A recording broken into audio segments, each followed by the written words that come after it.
we're content and we're quite happy to be where we are, but we know we've got to finish the job. But you know, I can't say we expected it, but you know, we had a belief that we could do it. We looked at an impossible position 3 months ago, and quite honestly, we were looking for a decent finish, a top 10 finish, and not a bad season because we got to the final at Millennium Stadium, etc. But of course, as each game's gone by, the expectations have risen.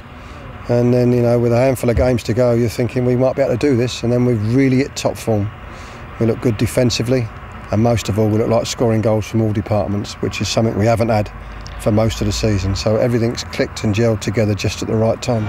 Oh, when Bristol Rovers lost 2-1 at Boston United in front of under 1,700 people just 11 weeks ago, it seemed beyond the wildest dreams of even the most optimistic Gashead that Paul and Lenny's side will be taking part in a playoff final at Wembley. But since that bleak day at York Street, Rovers have won 10 of their last 13 League Two matches, including those 2 colossal triumphs over Lincoln City in the playoffs. And there is a genuine feeling now amongst players and fans that this is the year when Rovers will end a 6-year exile in the basement division. And Paul Trollope's calm and intelligent leadership only enhances that impression. Paul Trollope was forced to make one change. Joe Jacobson's loan period from Cardiff City has come to an untimely end for him. Taking his place, Sammy Igoe, goal-scoring hero at Sincil Bank last week with that 4th goal that totally settled nerves. We knew then that we were on our way to Wembley. Lambert and Walker, of course, the form strike partnership, 31 goals now between them.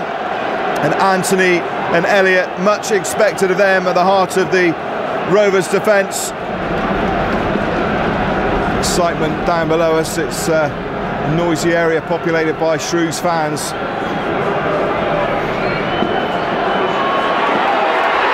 And Shrewsbury have the lead. Mixed up in the Rovers defence. Phillips got down, but Shrewsbury Town through Drummond have taken the lead.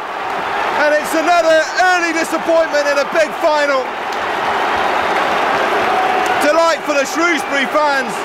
Stuart Drummond, with just 3 minutes played, got the flicked header, he wasn't picked up. It was a great lead from Drummond. Phillips just about got a hand to it, but could only help the ball in. The young Shrewsbury right back, with his team doing well at the moment. Asamoah's ball in, and somehow it's away on the edge of the box. Drummond again. Panic stations in the Rovers defence. Or more. This is Green. Disley.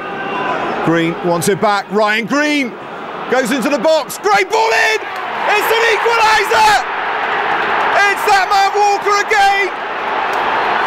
The Bremy hitman gets Rovers back on terms. And Ryan Green, the playoff hero for Hereford a year ago with that winning goal against Halifax Town, was the creator. Walker, with his 22nd of the season, his best ever campaign in front of goal. He was there, right place, right time. The man that Ian Atkins wanted to get rid of. Let's just look again. Yeah, he just beat the Shrewsbury defender, Hope, to the ball. The first Rovers chance of any note. Paul Trollope with the clenched fist, saying it all. The Gas are back in business. Have some of that, Shrews. And there's the clearance. Symes. It's a good ball to Asamoah. Asamoah still pulls the ball in, and it's just wide. Byron Anthony. Chris Carruthers. Elliott. Richard Walker looking for the run. He's onside, he did so well. Richard Walker, ball comes in. It's in the net.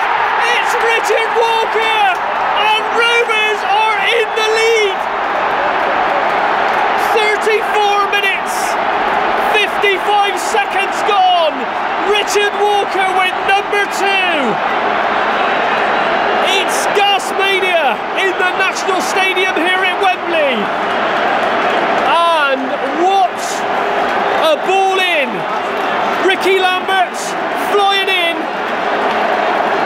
wasn't needed because Richard Walker perfectly lobs that ball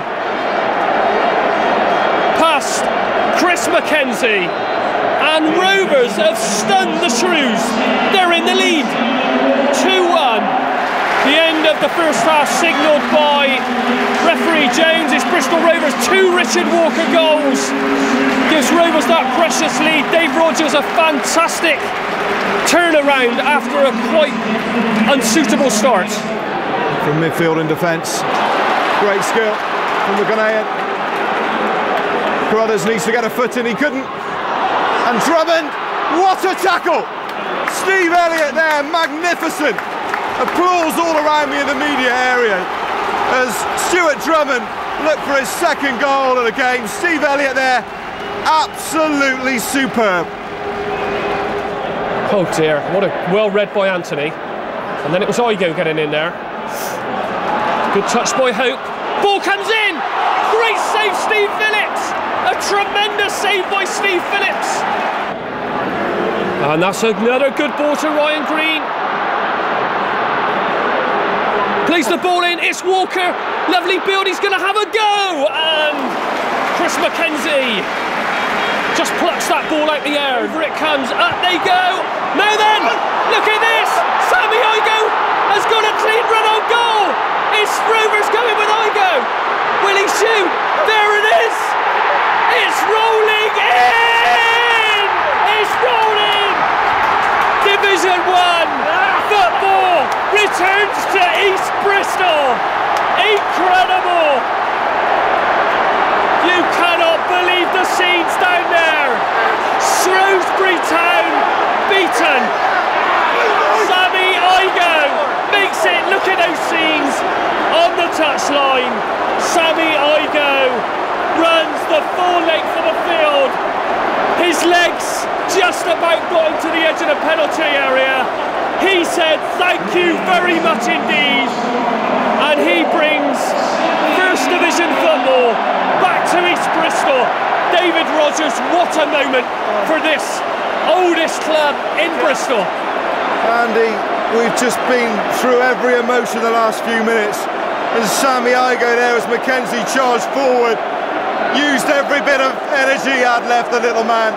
Scored at the Millennium Stadium, that didn't count for anything. This will, one of the very best moments in Rovers history, Andy, fantastic. Rovers celebrate a brilliant day for Bristol Rovers. Only their 4th promotion in the history of the club. Look at those celebrations, Dave, a wonderful day